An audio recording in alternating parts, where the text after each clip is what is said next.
शहर के बाहर एक पुरानी और शबनम से भरी हुई हवेली थी, जिसे लोग भूत बांग्ला के नाम से जानते थे।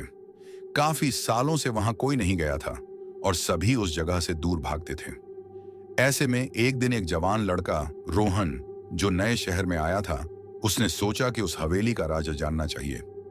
रोहन का मन था कि वो उस पुरानी हवेली में जाकर सब कुछ जानने की कोशिश करे।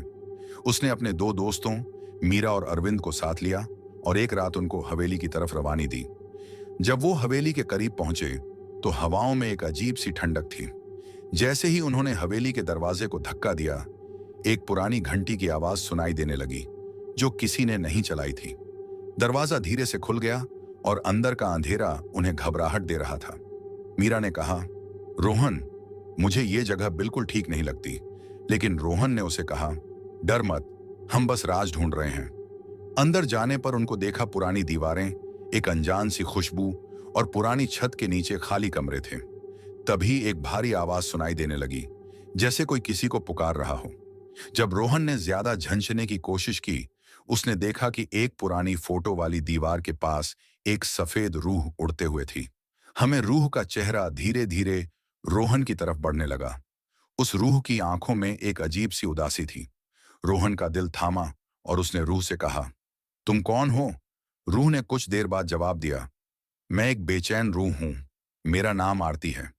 मेरे साथ कुछ गलत हुआ था, इसलिए मैं यहां अटकी हूं। तुम अगर मेरा राज सुलझाओ तो मैं शांति पा सकती हूं।